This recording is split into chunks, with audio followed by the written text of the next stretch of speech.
I really want my stupid. Hey Dan, it's Saturday still, July I don't think so. 23rd. Yeah, call it July 23rd. I don't think And I've got, as you can imagine, lots of video from Brussels. But I figured the first I'm going to make them into little videos rather than one big video. And the first video I'm going to make is about Brussels as a Uri Nation. They have really interesting, not interesting, it's just, I'm sure you've probably run into it in other parts of the world. Culture when dealing with taking a pee. And it's really interesting, especially given all the fight that's going on in North Carolina with transgender bathrooms and, boys not using girls' bathrooms and girls not being in boys' bathrooms, et cetera, et cetera, et cetera.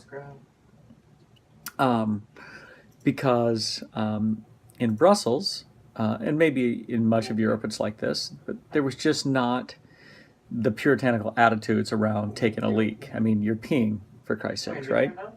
So this first picture I'm going to show you is on the way to the Grand Place, which is the main tourist attraction in Brussels.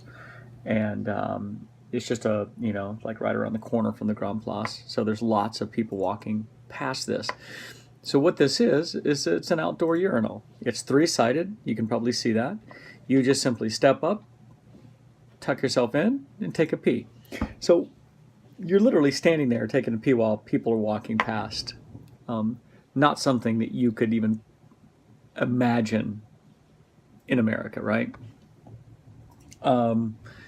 This next pictures are of Mannequin Piece, which is the peeing boy. And this peeing boy has you can see he's wearing this little French costume right now. He has like 500 different costumes or 300 different costumes that he wears throughout the year that whoever takes care of this statue dresses him. He wore a little Uncle Sam costume on July 4th. And it's just not, this is one of the main tourist attractions in Brussels, is this little statue of this little boy peeing. And then they also have the statue of the girl peeing, Jannekin Piece. And that is, they're just not that uptight about it, which, I have to tell you is actually incredibly refreshing, because it's certainly not a sexual thing. You're having to take a pee. The next thing is this next actually video.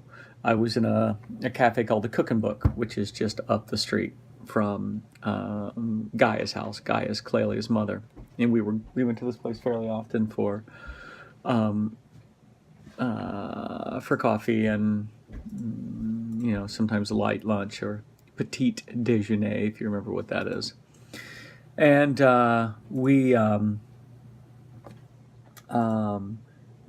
but it's a fairly high-end cafe. It's actually really beautiful because they have, like I said, they do coffee and food, but they have it's also a bookstore, and they have a whole wall of graphic novels, which was really neat. Anyway, so when you go to this bathroom, you walk in, there's a glass door separating, the bathrooms from the rest of the cafe.